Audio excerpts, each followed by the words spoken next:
Hello po mga Lods at welcome back po sa channel. So dito po sa harapan makikita nyo ang equalizer.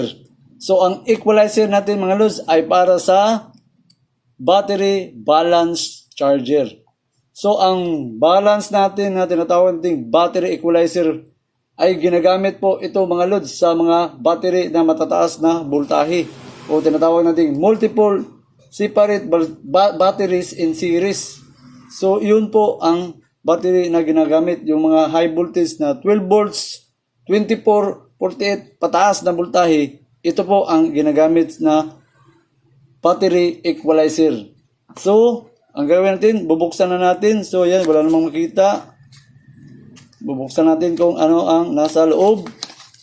So, ito po ang itsura sa loob. Tapos, meron siyang manual. Ang manual natin ay... So ito po, madali mo lang masundan. Kung naka-series ang voltahe mo sa 12 volts, kung mag 24 volts ka na, ito po ang connection. So kailangan lagyan mo ng battery equalizer ang 12 volts na gamit kung naka-series. Pero kung nakaparallel lang ang gamit mo, hindi mo na kailangan gumamit nito ng equalizer. Pero kung naka-series ang dalawang 12 volts, kailangan mong lagyan ng battery equalizer. So dito pinakita, yan. Kapag naka 2 series, 2 parallel ang gamit mo, isa pa rin ang magagamit na ganitong klase na equalizer. Pero kung mag 36 ka, dalawa na po ang klase mong gagamitin. Tapos dito sa 48 volts, 3 na. So bubuksan na natin ang laman sa loob para makita. So ito lang kasimple ang nasa connection mga Lods. Naka 3 lang po ang wire na gamit. So ang purpose pala dito mga Lods, kapag nagkakarga ka sa battery, dapat balance po yung dalawa. Kasi may possible kasi kung hindi mo lalagyan ng battery equalizer, ang battery na naka-series na dalawang 12 volts na battery, may possible po na mas may naunang mapuno yung isa kaysa kabila mo na battery. So ang possible, pwede po siyang ma-overcharge yung isang battery. Pero dahil pag lalagyan mo ng ganito, hindi na po mag-overcharge yung isa o mataas ang karga yung isa. Kasi magbabalance na po. Ito yung mag-equalize po sa dalawang battery. Kaya magkapareho po ang dalawang battery talaga na hindi pwedeng mauna yung isang mataas na makakarga. Kundi sabay po talaga silang magkarga pag nilagyan po ng battery equalizer. Tapos ang terminal, napakasimple lang mga Lod. 3 lang ang wire. Compare doon sa battery balancer, napakarami pong wire doon. Depende sa topping sa design. Kasi ang diferensya po sa battery balancer, naka-individual cell battery po yun sa isang battery. Tapos, nakababa lang ang voltahe. Nasa 3.2 to 4.2 volts ang gamit at dinudugtong-dugtong para umabot sa 12 volts. Kaya maraming terminal. Compare dito po, 3 lang ang terminal sa pagtatapping. At saka ang advantage dito sa nakita ko na battery equalizer mga Lods, ay meron po siyang LCD display. Kaya ibig sabihin, hindi na magastos na bumili ka pa ng voltage indicator kasi makikita mo na dito ang voltahe na lalabas. Tapos, napakadaling i-tapping. 3 lang ang wire, hindi ka basta malito. So, ang pagtatapping, napakasimple lang dito, balos, madali mo siyang masundan. So, siguro, ilalagay na lang natin muna ang connection dito. So, ang tapping, dito po, naglalagay po sila ng B at saka E. So sabi nila dito na ito daw ay B. Pero ito, nakalagay lang sa manual. Pero kung tutusin po, madali mo lang masundan naman ito kung gusto mong makita ang diagram. So, susundin na lang natin yung nakalagay nila sa diagram.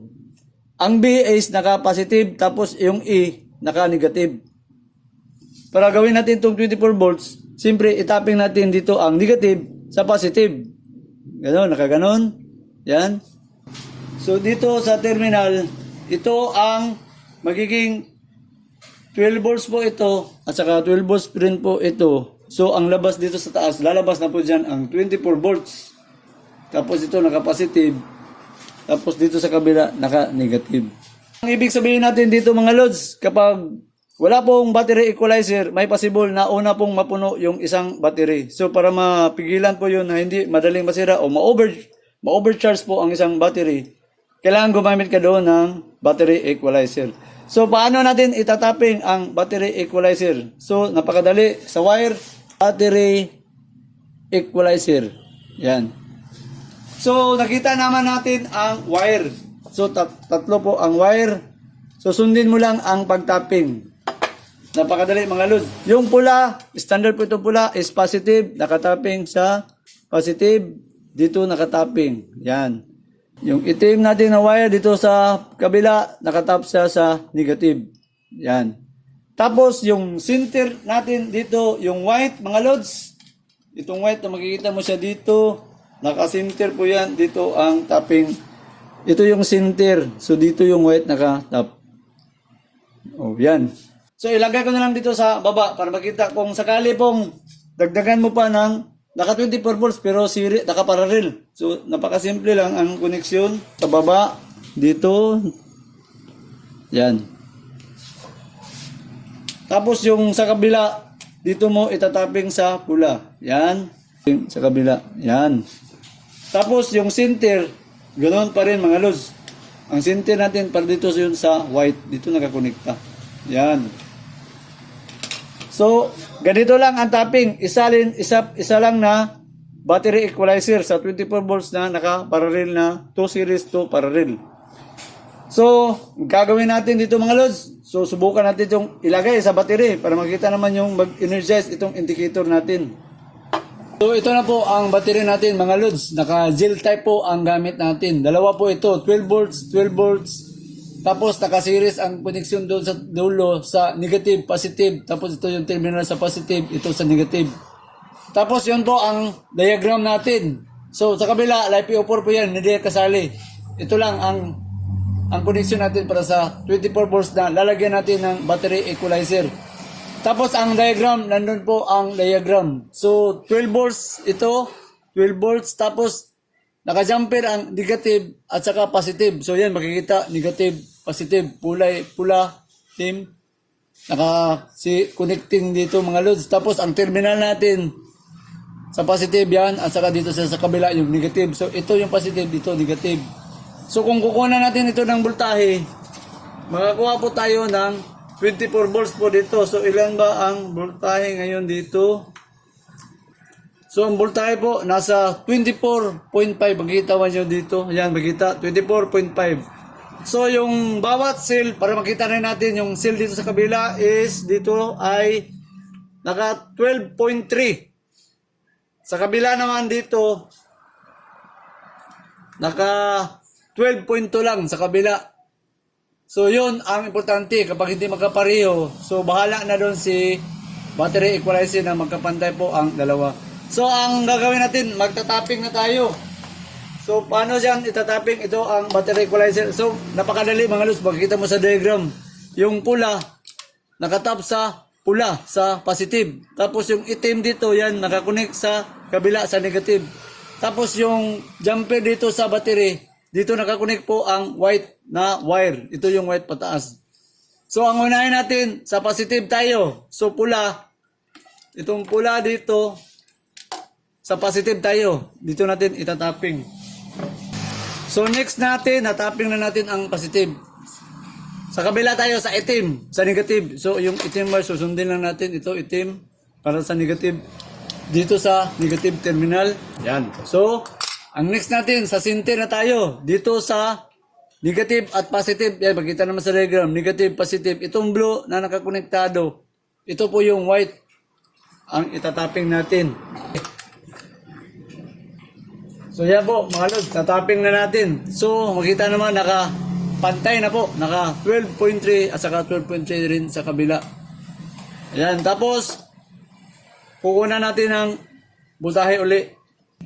Yan, naka 24.5 ang voltahe. So ito, pantay na pantay ito ngayon kasi nga naka battery equalizer. Tapos susubukan natin silang supplyan.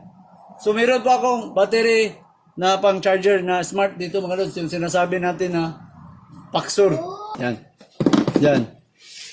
So ang Paxor automatic po ang Paxor sa 12 volts at saka 24 volts. So hindi na kailangang isetting. Automatic na po siya. So, ang Paxor natin mga lods, ito po ang Paxor natin. So, nakalagay siya sa repair. So, ilipat natin siya para dito sa pag-charge po talaga sa car. So, nakalagay siya sa car. So, ang gagawin natin, tatanggalin muna natin itong isang wire sa terminal para makasitting tayo. Yan, isitting natin. EGM. So, car tayo mga lods kasi ang gamit sa nakasitting sa gel type dito sa Paxor, naka-car nakalagay. Tapos kung motor naman nga gamit mo, ito nakalagay motor. Kung LiPo4, na nakalagay po, LiPo4. Tapos ito, repair. So dito natin siya ilagay kasi gel type ang gamit, i-charge natin. So ayan na po, nag-uumpisa nang magkarga ang battery natin. So makita mo, tumaas kaagad ang natin, battery equalizer. Tapos, kung mapapansin nyo mga lods, dito sa battery natin, ang bilis tumaas. Kasi 5 taon na po ang gel type battery natin. So yun ang madalas na sinasabi sa factory. Pag umabot na sa 5 taon ang battery, madali na pong bumababa na po ang efficiency. So sa tingin ko, nasa mga 50 to 40%. Kuha na lang itong AS natin kasi 100 bawat isa. Tapos itong isa, hindi maganda itong nabili ko na una kong bili ito. Yung tinasawag natin na 3 DC solar. Ito yung maganda. Palaban. Pero ito yung isa, yung DC polarity na klase na battery. Hindi maganda yung pagbili ko kasi madali siyang napuno nung kinargahan ko. Compare dito sa gel battery, matagal siyang mapuno. So, yun ang magandang efficiency. So, sa mga kalods natin, kung may gusto po kayong itanong po dito sa battery equalizer natin, paki-comment po sa baba mga lods. At saka huwag niyo kalimutan pong mag-like, mag-share at mag-subscribe po sa channel natin. So maraming salamat po sa panunood.